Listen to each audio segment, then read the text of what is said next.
Sussex'S book turns to dust and ashes.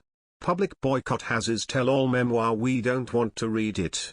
The British public is already turned off by Prince Harry's upcoming reveal-all book, according to new polling. The Queen's grandson has reportedly handed over the manuscript for his memoir to his publisher. The book is understood to be scheduled for publication later this year, on course to capitalize on the lucrative Christmas market, The Guardian reports. But new polling suggests this is unlikely to be a hit with the public. Data company Techne asked 1,645 Britons whether they would want to read the Duke's autobiography. The majority of respondents, 46%, said no, they would not be interested. Not too far behind was the 40% who said they would want to read the book. 14% were not sure, a group that could potentially be persuaded by advertisements further down the line, given that little is yet known about the specific contents of the book.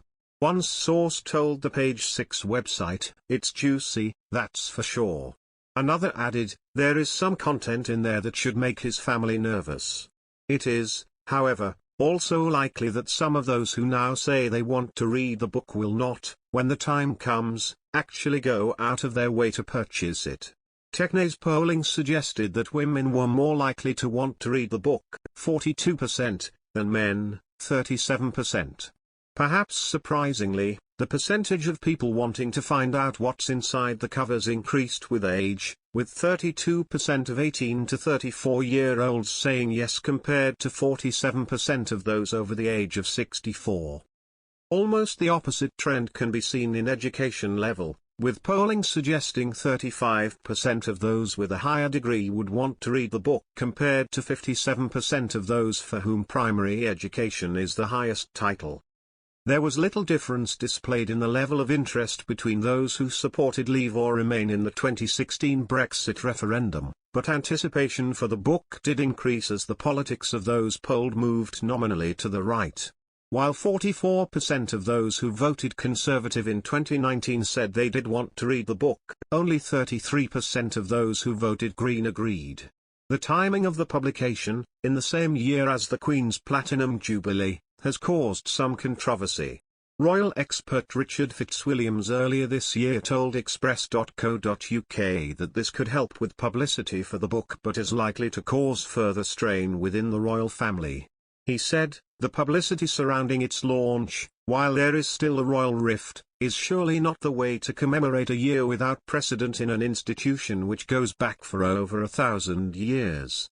Prince Harry and Meghan Markle were not happy with their allocated seats at a service of thanksgiving at St. Paul's Cathedral as part of the Platinum Jubilee celebrations, and tried to sit closer to more senior members of the family.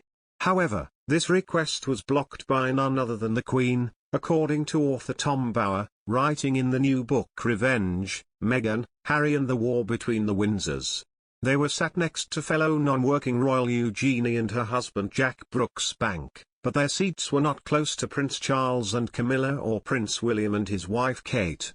Speaking on an upcoming episode of the Mirror's Pod Save the Queen podcast, Mr. Bower claimed, "I was told, unfortunately too late for the book, they were meant to turn up at Wellington Barracks to get on the coach which was set up for the minor royals to go to St. Paul's for the Jubilee service. They arrived deliberately late so the bus had gone and they could make a grand entrance from a car so they could be seen on the steps, which Netflix obviously needed. And then as they walk down the aisle, they get to the seats in the row they are assigned and I'm told they then asked 6 other people sitting this side of the aisle could they move down so they could sit on the aisle itself. And the usher apparently said to them you can't, you're sitting in seats 8 or 9 or whatever it was and Harry said why? And the usher said that's what your grandmother ordered. I'm told that from a military man.